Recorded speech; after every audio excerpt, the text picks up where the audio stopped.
Hey, Vsauce here. No, wait. Wait, that's the wrong bald guy. Oh, I'm sorry. I'm Mr. Viking Bob, and welcome to my channel. Now, you might be wondering, Bob, I see this video is named Tips and Tricks, but there's a lot of them out there right now, so why should I be watching yours? Well, I'm glad you asked. And I do work in sales, in case you did not know this. The reason why you should watch this video over maybe someone else's, I can't really say. I mean, sure, other videos are probably gonna be very much more informative than this one. But however, as you can see, if you take a look at my channel, I have made content of this game before the rework, and I've also had access to the alpha. So I do have some information about the game that might be valuable to you. And here's what it is. And that's why you should watch me, by the way. So now, with all that over, let's go with the first drop priorities, okay? You have finished up doing the tutorial and quests for the tutorial, so you've actually unlocked your player quarters and you've gotten your beginner loadouts. You'll notice that you have 5 slots in your safety pockets. That's the name for it. Now, you finished your first stuff, as I said, and you'll see that you have your safe pockets. Now, they are only 5 units in size, and one of your priorities on your first drops, and you can always check this out over at your player quarters, is that you will go and look what items you need to increase your pocket size. So you'll go over to inventory, and then to stash is right next to it. I mean, increase safety pocket capacity. That's the one. The first thing you need, I can't really see it because I've already done it. If I'm not mistaken, it's 4 Strider Flesh and 1 Korolev ship. 1 Korolev ship you get from completing any kind of contract over at the Korolev base area. Usually they require you to get some metals or some nickel, something easy like that. And that will be one of your priorities. After you've gotten that Korolev ship, you want to be able to get those Strider Flesh. Now you might be wondering, Bob, how do I get the Strider Flesh? I'm glad you asked. You will have to kill Striders for it. Pretty much, yeah. So, when they drop for you, you'll put them in your backpack because you do not have this capacity in your safe pockets to put them there. Because they weigh, what? 10 units. 2 hands, 10. So when you've actually gotten 4 of these, you'll be able to increase your pocket size from 5 to 10. Now that you have 10 sizes in your safety pocket, now you unlock way more potential when it comes to farming and getting equipment out safely, even if you die, foe. After you've unlocked your safety pockets to 10 sizes, you will want to take a look at your income generators and something called the supply crate. The supply crate will give you free items on a daily basis. The first level on your daily supply loot crate, it's not good. You're basically just gonna get the same starter gear that you got from finishing the first quest. But if you prioritize on leveling it up, you'll be able to get even epic gear, like really high tier gear. We're talking about like the end game stuff on a daily basis without having to actually need to farm the supplies to create them. So that would be my second tip for you, to unlock your supply crate as far as you can and as quick as possible. So the supply crates, your inventory stash, and your safety pockets. Those 3 are your priorities. And trying to do quests at the same time, of course.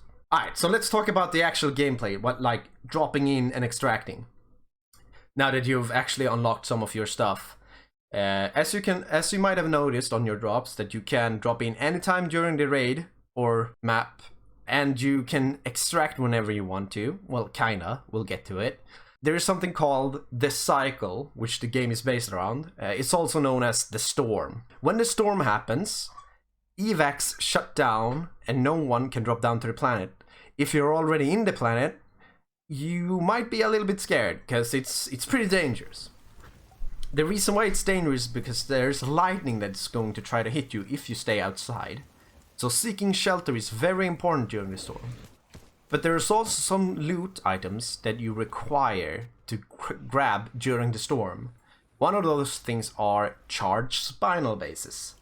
If you find charged spinal bases, keep them in your inventory because you will need them later for crafting, and I even think there's some quests for it.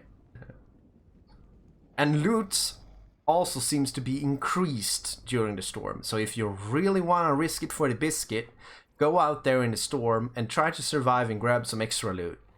And most other players are probably gonna hide during the storm because they do not want to die, so it's pretty safe to roam around. Do note that monsters also get more dangerous.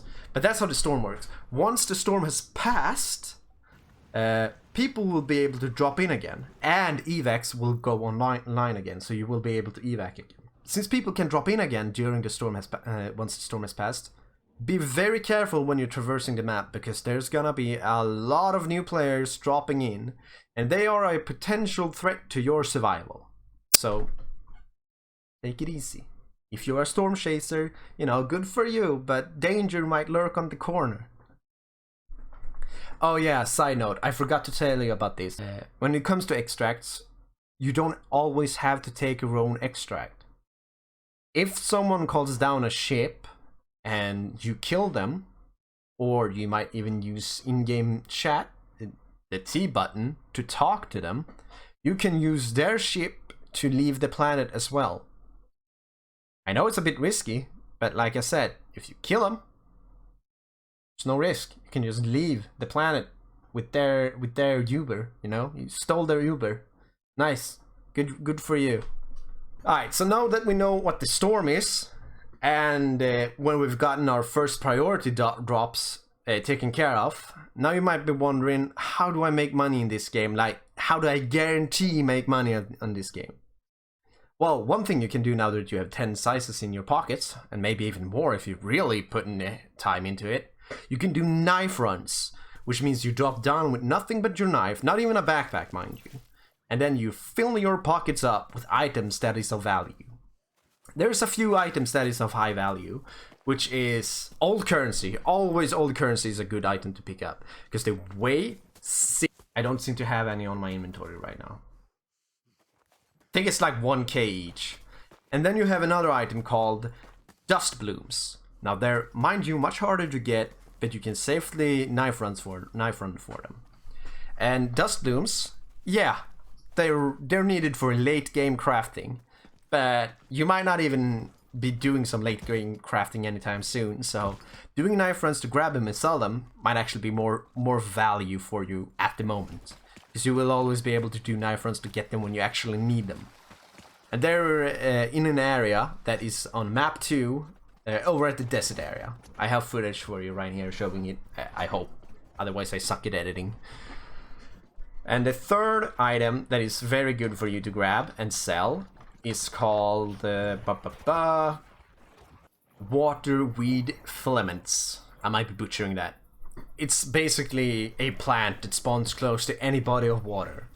Their weight is 2, and you grab them and you sell them. Of course they're used for quests later, but they're so easy to get by. All the kind of flowers are easy to get by, and they sell for a lot. So this way you can actually do the knife runs and fund your actual loadout runs, where you can play the game. You don't have to have any gear for here, because you know you have the economy to actually buy your weapons again if you need them. So, funding your gear runs with knife runs to avoid gear fear. Does that make any sense? That makes sense. Okay, good. Now that we covered knife runs, let's talk about some good early game loadouts. And like, what kind of stats are you looking at? We have 4 potential traders. We have Korolev, we have ICA, and then we have Osiris, and then we have the basic shop, the quick shop. Over at the quick shop is mostly where you're gonna get most of your supplies if you just started the game. And when you go to armor, the one armor that you want to buy, you do not want to buy normal shields. They're trash. They're trash. You want to buy the tactical shields, because they give you more stamina management, so you will be able to run longer when you have armor on. And yeah, the armor from the tactical shield and the normal shield is the same. And yeah, the tactical shield is... I'm really bad at math, but I think it's 600 more Kmarks. 200 plus 600. No, it's 700 more Kmarks. Strike that. I suck at math. Don't quote me on that. It's 700 more Kmarks. But 700 Kmarks, if you listen to my previous tip about knife running, it's nothing. 700 is nothing, okay? Don't worry about it. It's nothing, okay? So the tactical shield is your priority shield. Then, of course, you always want to have a helmet. Now, if we look at weapons, however, the starter weapons from the quick shop, it's not great. It's nothing really amazing. Close range, I'd say go to K28 pistol, because that weapon is by far one of the best close range weapons. It's very easy to use. It does a lot of damage. Also have decent armor penetration. Now, when I'm talking about armor penetration, if you look at the stats, they say penetration. That is very important for you, especially if you're fighting like people with better armor than gray armor. Or if you want to actually be able to damage monsters easy. Armor penetration is most likely the most important stat in this game. Because armor and armor penetration, I should say. If you have more armor, you'll survive more shots. If you have higher armor penetration, you'll deal more damage. It's as basic as that. I don't know exactly how it works.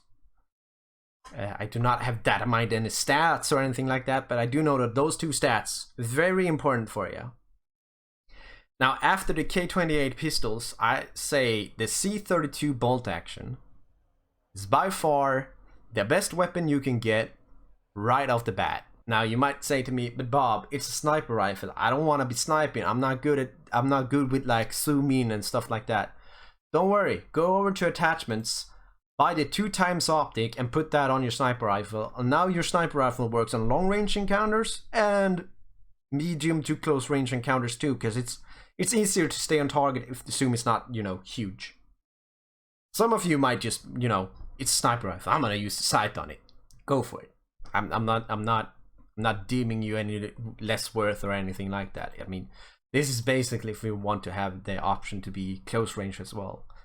And the good thing about putting the 2x optic on is that whenever you actually need the big optic on it, I think it's 8x zoom, you just take that 2x optic off and bam, you have the old sniper sight on it again. Just as easy as that. And that's like, nothing of these might actually stay the same forever. Remember, this is a beta. And I've already heard rumors of nerfing the C32 bolt action. We do not know what kind of nerf it will be. If you'd ask me, then just increase the price of it. Because for 3k, you get a gun that can two-shot pretty much anyone. I mean, maybe not if you're wearing epic armor, but they do not have any issues with blue armor or green armor, that's for sure. And if you hit the head, you might as well just one-shot them. Like, it's just that good. So it's the most value for the amount of money you put into it, for sure. Other weapons, I'd say, like, maybe the AR-55, it's a good all-round weapon. It doesn't have a huge fall-off damage.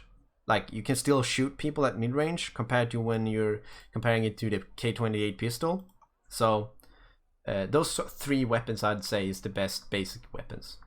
The PDW, sure, you can spray someone close range. It works, it's not bad. And the B9 trench gun, it's just really inconsistent right now. It has a lot of damage, it has the penetration of 10, it's not horrible. It's just inconsistent. So you might have some really good luck with it, or you might have some bad luck with it. Now if we go over to Korolev, they have a weapon in the early game, which is named the KM9 Scrapper. Everyone call it the Scrapper. This weapon is insane. It's 6.3k Kmarks, and it just sprays down anyone. So if you like to be up close to your enemies, use the KM9 Scrapper. It will devastate enemies. Sometimes you might even get lucky in medium ranges and just whop them in the head and they're dead. The fire rate is insane on it, so the kick might be a little bit high. My recommendations for the KM9 Scrapper is you go to the attachment screen and buy every kind of attachment that reduces the recoil on it. That might help you out a bit. And then we have another notable nomination for the early game weapons over at Osiris, and this weapon is called the Scarab. The Scarab has 17 damage, shoots in a 3-round burst, and have 15 penetration. It's very good close range, and it's decent on medium range. And the cost for it is only 2,100. The Scarab is just solid. It's really solid right now. It's in a good place. I'd say the Scarab is most likely better than the second option that Osiris has, which is the Manticore. But that's some of your early game loadouts, at least, when it comes to weapons. So those things are gonna help you the most. But now we've gone over the good early game loadouts. So let's talk a bit about crafting, okay? Crafting is something you're gonna look into when it's closer to what you would call maybe mid-game. There's some early game crafts, obviously. One of the first crafts that you will ever make is a green uncommon backpack. All it requires is 4 salvaged installations, and salvaged installations are pretty easy to find. They spawn in a lot of like storage looking areas and containers all around the map. So grab installation whenever you can to craft yourself bigger backpacks, because you do want to have as big of a backpack as you can, and you want it to be as worth it as you can as well. Because the bigger backpack you have, the more loot you can bring, if you successfully evac, that is. And you can also have more loot in your inventory before you start slowing yourself down. Once you reach about 75% capacity of your backpack, doesn't matter what kind of backpack you have, but once you reach 75% capacity, you will start to slow down your movement speed a bit, and you will also start making a lot of noise, like more noise than you think you actually are making. Even when you're crouched and sneaking, people will hear you from miles away. Like you're a moving loot piñata for people that uses their ears. Okay, so keep that in mind. Sometimes it's not even worth it to fill up your backpack if you know you are in a dangerous area. You might just want to toss off some useless items to stay safe, to be able to be quiet if you need to. Other craftings are going to be armor. And here's where you're gonna use items that you've gathered along your runs, like, say, your strider heads to create green helmets. Your nickel. Nickel is very important. Nickel is something you want to hoard as fast as you can, because you use nickel for green helmets, green shields, and you use altered nickel for blue helmets. Once you've acquired enough nickel to craft your green armors, you can start looking into blue armors. And here's when it gets a little bit harder to actually craft gear. You'll need brittle titan ore. Titan ore is also pretty easy to find. It's the black looking mineral veins that you can see. Nickel ores are the green mineral veins you see, and they spawn in any kind of mountain looking area. But you'll need something called hardened bone plates. Hardened bone plates are dropped from the Marauder, or as everyone knows him today, Jeff. And he might be a little bit hard to kill for some people. But we'll get into that on a later tip on how to actually kill Jeffs. But then you'll actually need other stuff of equipment, which is a little bit harder to get, but you'll get them along your games. But you're closing into the end game, mid game when you're starting to get these items. Other than that, attachments. Attachments is gonna be one thing that you want to craft for weapons that you use a lot, or weapons that you've actually purchased, which is higher quality than common. Some weapons like the C32 bolt action you still want to actually put attachments on, since it's gonna help you no matter what. But now we're looking at stuff like extended magazines, quick draws, light converters, heavy converters, medium converters, even shotgun converters. The converters pretty much just increases your projectile penetration. So it increases that one stat we were talking about earlier that just makes you do more damage. Armor penetration makes you do more damage on both players and monsters, so keep that in mind. And go over to the crafting station, look what items you actually need to make converters. For the most part, it's print resin and another item that you need. So make sure you hoard print resin. Print resin is good for you. You use compound sheets for it as well. Some of those really easy items to get. And then it's always coupled with 1 or 2 items of the more rarer quality, like shard slicers, ball bearings, stuff like that. So those things are good to keep in your inventory as well, for when you need to craft the items required to make your weapon better. And I think that pretty much covers crafting. I mean, you have your weapons, your legendary crafts, but those are going to be extremely end game. It's going to take a lot of farming to get them, and they cost a lot to create. Med supplies in crafting, it's not really worth it. There is medical supply areas in the game on the map where you can find stims from green quality and up, which I'd recommend grabbing those instead.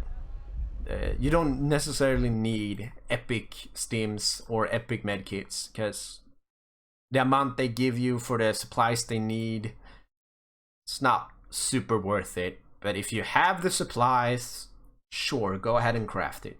Now we're done talking about crafting. Let's go over to PvE and how to actually successfully PvE. One thing that is good for you to know is that this game, instead of headshot damage, because every game has headshot damage, right?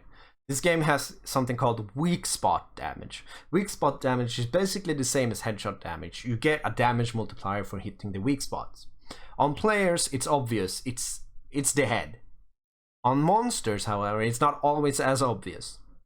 On the red little striders, it's the head. Yeah, makes sense, great. But one thing, if you don't want to even shoot the striders, all you need to do is grab your knife, hold mouse button 1, so he charges up the strike, and then you release it on them, because that one-shots the striders. So they're easy to take care of, unless you're getting swarmed. Then you might have to run away and get up to an elevated area. So just like in Star Wars, having the high ground can be very, very good for you. The Rattlers, that's the name. I always call them spitters because the damage they do is when they spit on you, for the most part. Their weak spot damage is also in the head, whenever they're not covered. Otherwise, you see that shine up on the throat, the thing that's glowingly orange, that is their weak spot. So if you hit that area, you'll always do more damage. Same with Jeff, or the Marauder. The area that glows up when he opens his mouth, that is Jeff's weak spot damage, or the Marauder's weak spot damage. So what you can do, and what has been shown by another person, LC Potato, he's also a old school gamer of these games. You juke them, like you go forward to them, wait for them to open their mouth, you shoot a few shots in the mouth, you back off so you don't get hit by the swing, then you rinse and repeat, and try to hit him as much as you can when he opens his mouth. Don't run too far away, because then you will trigger a spit attack instead, and that might hit you and one-shot you if you're unlucky. But that's how you kill Jeffs, even with bad weapons. Like, you want him to open his mouth, shoot, run back, repeat, until he's dead. And now, the big ones, the Big Bertha, the big rocky ones, their weak spots, the same with them. Like, the areas that light up and shine. I'm not sure if you can actually kill them very easily with low tier weapons. You might actually have to get, like, epic weapons or higher to be able to truly do damage to them. But if you have the patience, you have the time, and you don't get interfered with by other players, by all means, you can most likely kill a Crusher, that's their name, with even a bad weapon. And a lot of ammunition. And like I said earlier, if you're ever in a pickle and you're like, oh no, I have like 20 monsters after me, Bob, what do I do? Easy. Bring out your knife and just run. Run in one direction and do not stop. If you're low on stamina, you might want to get high ground, crouch down so your stamina regens a little bit faster, hence the teabag strategy. If you teabag, your stamina regens faster. It's pretty simple as that. And then you just, like I said, run in one direction as soon as you have stamina again. Because the monsters will lose aggro on you and path back to where they actually aggroed you. So they basically just leave you alone if you run away. That's how you survive 99% of all the monster encounters if you don't want to actually kill them. Anyway, that's the PvE section. Now let's talk a little bit about PvP. PvP can be very, very special. I mean, in this game, how it plays right now, being patient, making little to no sound, and actually being stealthy can help you a lot in PvP fights. Getting that ambush on them, attacking them when they're not ready, or getting into another position where they think you're not, but where they thought you were, you know? Mind games.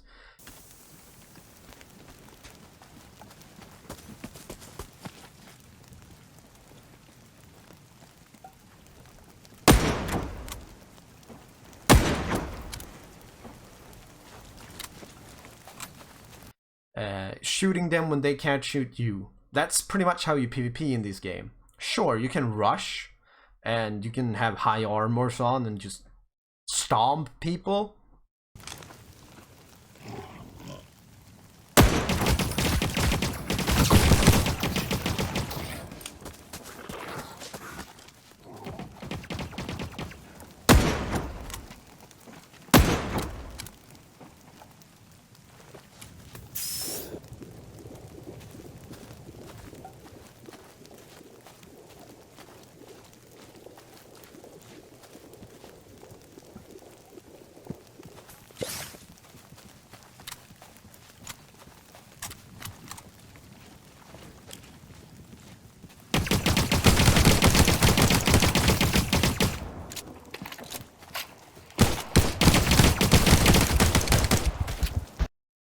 But that's risky, right?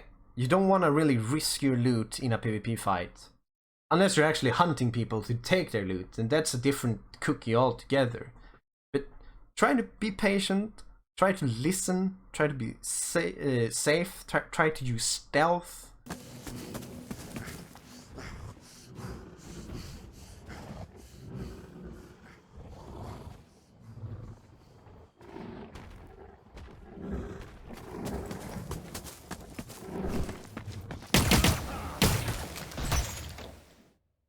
That's how I would give you the best tip when it comes to PvP. Because you can't really see what kind of armor they have. You can kind of see what kind of weapon they have. And that can give you a fair idea on what kind of armor they would use. If they have a weapon you've never seen before, it's most likely someone that has really good armor too. And if you're not careful, you'll be foamed. Yeah.